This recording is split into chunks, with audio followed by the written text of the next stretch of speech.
Hey everybody, it's your girl Bondy Blue and I am back for a new show, Black Ink Crew Compton. This is the very first episode of the very first season of this show and I'm giving it a whirl, okay? I am not stamping it on my schedule just yet, but the first episode was good enough to come and have a conversation. Okay, look, why do I do this? I can stop watching Alice fucking videos. I can't say certain shit without thinking about the way he says it. Oh Lord. Okay, we learn from each other. We see each other. Black Ink Crew Compton is centered around KP, who is also known as I Am Compton. All right, I'm gonna have pictures up here so you guys can see, okay, for the new show. He is a artist, he does tattooing, and he is also a rapper. So he's ink, art, and music. He's giving y'all triple threatness, okay? And also giving you Coolio braids, all right? Circa 2019 though, all right? Those what those braids are. I don't care how many of you little kids wear, okay? Like, I'm telling y'all right now, those are the Coolio braids. So his girl is Kyla Pratt. They have 2 kids together.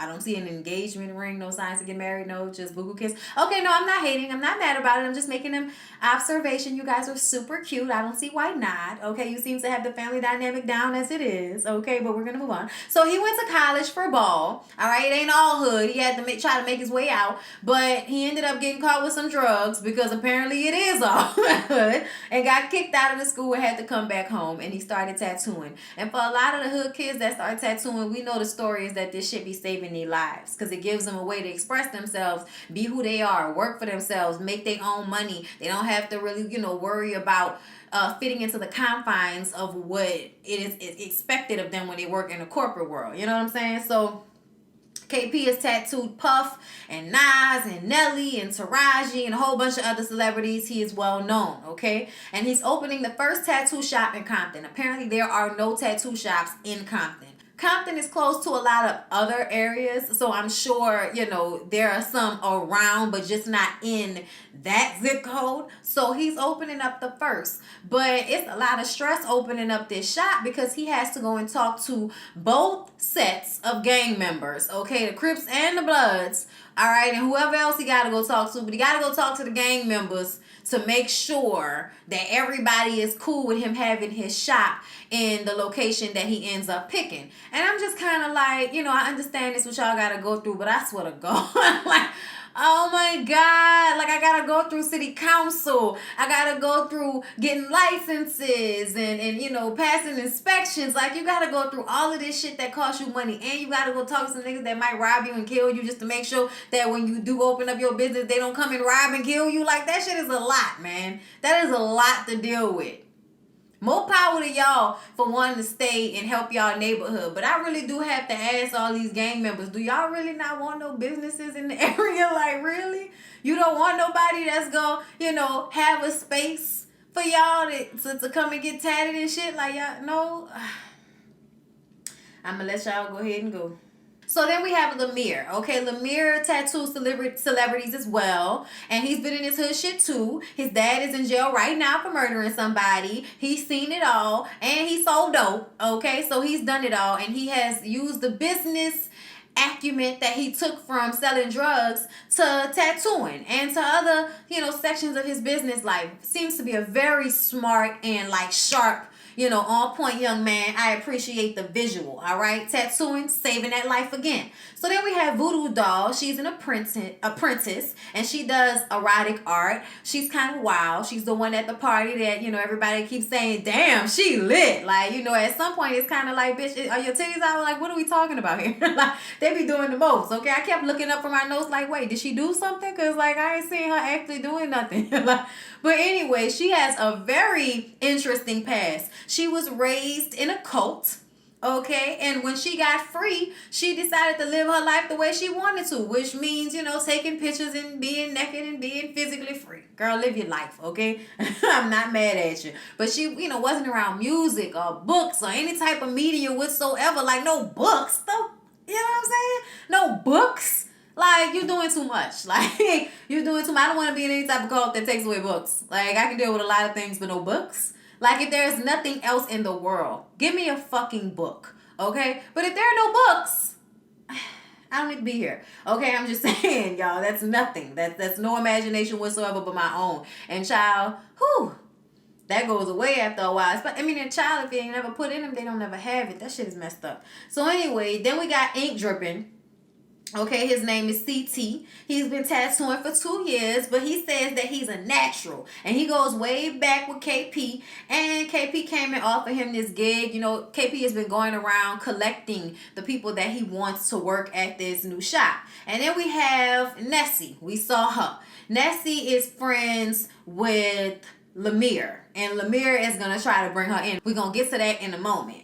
So, Tim goes back to the college days with KP, and they always wanted to open this tattoo shop. They always talked about it, and he's always kind of looked up to KP, so they have a very close relationship. And then there's Barbie, the receptionist. She's always watching, keeping the hoes away from KP and, you know, from Lemire and any of the other men who have women. She is there to do the books, make sure everything is stocked, and make sure the hoes are at bay. But she went to high school with KP. She was a cheerleader. He played ball. They've never had a sexual relationship. But they're friends, okay? They've been friends for a long time. So they have a party, like a picnic type party to celebrate the opening of the shop. And everybody's there playing beer pong and drinking and having a good time. I'm sure smoking. And then Tim tells KP how he's doing something so big in the community. And he's really saving everybody by giving them this space in their own community instead of having to go out to other people's communities and put the tax dollars into their spaces, putting it into their own. And I think that's such an amazing thing, especially when nobody has done it before. So it's sad, like it's 2019 and they have never done this before. That's crazy. But I'm glad that they have the thought process, and everybody has the family mindset about this. And I don't mean family, hopefully not like Black Ink Crew Chicago, but in a way of we're all talented, we're all gifted, we're all eager, we're all ready, we're all, you know, we all want to work, let's do this. Like, for everybody to be on that same level with this shit, that is an excellent start. But it's only the start. But son got emotional and started crying and shit. And I feel like there must be a lot of hopelessness for them to feel the way they feel about KP and what he's doing. And all of them seem to feel very strongly about this shop. And I think that it must come from a place of really not having much and not having this opportunity. And being able to do this, like I said, for the first time, I think everybody is feeling the gravity of that situation. So Lemire has a girl named Danielle. Okay, Danielle's pregnant, and she's helping him run their water ice truck, okay, which is their version of snowballs in some way, I guess. I don't know. I guess the ice is hotter. I'm not sure. But he puts color changing spoons inside, so he's using like marketing ploys and shit like that. Like when he used to sell drugs, he'd give somebody like an extra cigarette, a Lucy, with whatever they bought. So he was like, oh, damn, you know, he's a cigarette with this shit. Thank you, man. You know, they come back to him because they know they're going to get a little something extra. So it's the same idea applied to the ice water business, and they are doing well. He has celebrities coming through, Heidi Klum, Angelina Jolie. So like real celebrities are coming through to his ice water truck. So that's amazing. And his pregnant girlfriend wants to talk about hoes at the shop. He's going back to the shop. She wants to make sure that the hoes are at bay. And Barbie says she has it. And we're gonna see.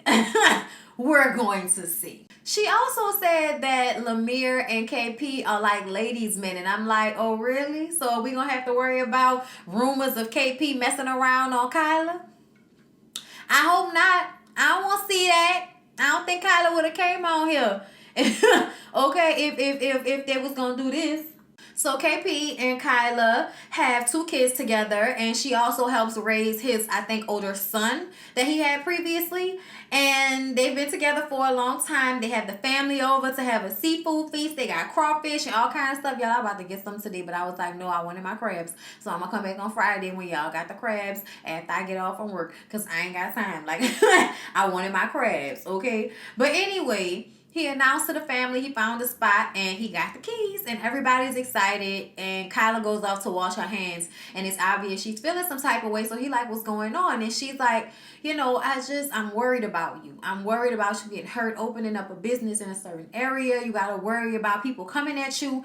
And she's just worried about his safety. But he says he knows what he has to do. He knows he has to go talk to the homeboys. He knows a couple of people that come through. He tattooed people from every set. So he going to have them come through and have a conversation. And she tells him she knows that he can do it and it'll be okay. So the crew goes to the new spot. And it's a good feeling for everyone, like, to have this place. Like, everybody, I'm telling you, like, it's crazy to me how excited every single one of them are for this project, to the point where they feel like it's personally their own project. Like, even Lemire wanting to bring in Nessie, you know what I'm saying? Like, it's just the idea that everybody's a partner in on it. And I get that, but that seemed like that's about to be an issue in some way or another. So then they get the call about Nipsey being killed. And they go to the memorial. And now KP doesn't know if he wants to open up the shop. Because it's like, if I can't open up my shop and be safe, what's the point? And now he's questioning that decision. Meanwhile, Lemire goes to meet up with Nessie, who is spray painting a mural of Tupac and Nipsey on the side of a building. She's supposed to be a very dope artist. Her murals did look very nice. And he wants her to come and work at the shop. He said he hasn't heard from KP, but he gonna move right along with making decisions for the business. I'm like, well, all right then. Part owner, I guess. Okay, so KP is talking to Tim, and I think the other guy was his manager. Y'all excuse me if I'm mixing the people up. I'm gonna make sure I have everything right next week. But they're talking about him not opening up the shop because of the violence. And Tim and them are like, nah, bro, you got to do this. The manager's like, bro, you can tattoo me right now. You need to do this. People need a place that they can be safe, a place that they can come and kick it, that they can feel accepted. You know what I'm saying? That's what this is going to be for their community. So everybody is pushing him to keep doing it. So Lemire brings in Nessie and tells everybody that she's the new hire. And Barbie and KP are like, what? Nah. Nah. And Barbie is like, did you talk to us about this? Like, you just making decisions without talking to anybody? And he was like, okay, like, I guess I should have said something to y'all. But she's a really dope artist. Y'all got to trust me on this. And KP is like, okay, so why don't you let her tattoo you? And at first he was like, man, look, I ain't come out here to get no tat. And it was like, nah, man, you gonna get this tat. And we gonna see. So they go and do a tat, and he gets his brother's name. And it's some very simplistic letters, but the lines are neat enough. But it's a tattoo that doesn't let you know if she's any better than some letters. Like, bitch, we needed a flower. We needed to see some shading. We needed to see some real line work in order to assess your work. But I guess he can just go online or look at her Instagram. Like, can't you just look at a book of her work? Like, bitches don't have portfolios no more with their work in it. Like, y'all got to get y'all lives. Like, y'all need to have examples of y'all work when y'all trying to work somewhere. What's wrong with everybody? She probably did, but I'm just saying. They also had some little, words to say about the fact that she was from the suburbs. And it's like, everybody think that, just because you from the suburbs, you didn't had a great life or some shit like that. And it's like, okay, like, you had a loving mom living in a fucked up neighborhood. What about people that live in great neighborhoods and got fucked up parents? Like, far more dangerous, believe it or not. So KP and Tim, because, that's the partners right there. They go so that they can try to meet up with the Crips or the Bloods, one of the groups, okay? And they're going into this large warehouse at night. And it's just the two of them and the camera crew. And when they walk up, they got like 30 niggas in there. And they like, nah, man, like, this don't look right. They got too many people in here. So when they walk up to the dudes walk up on them and start like trying to, take their hands out their pockets and shit. And they like, man, what the fuck? Now, look, everybody got on hoods on. It's obvious it's cold outside. Everybody got on hoods and jackets and shit, okay? If you had on the hood was up. Like, nobody is out here just, ears out. Like, it was obviously cold outside. That's why they had their hands in their pockets. It's only two of them. If they did have a tootie, it's 30 of you niggas. Like, you want us to, obviously, we should have came in here with a piece. Y'all in here trying to, like, jack niggas and shit. So they decided to just go ahead and back out because it's obvious that the energy is fucked up. So they try to walk out, and then two dudes run up and they started fighting outside, and it looked like KP was in a blend with a couple of dudes. I don't know how many, who was fighting and what, because some faces was blurred, but they got in a blend. And that was the end. I ain't mean to rhyme, but it did, okay? But yeah, y'all, the show was interesting enough. It seems like they gonna hit us with some real shit for a little while, okay? And I'm appreciative of that. I don't want to be sad the whole fucking show, though. I'm just trying to remind y'all. Y'all got a limit on the tears around this fit, okay? We need some space. So yeah, y'all, I enjoyed it. We'll be back next week. We'll see what's popping with it. So yeah, see y'all in the next one.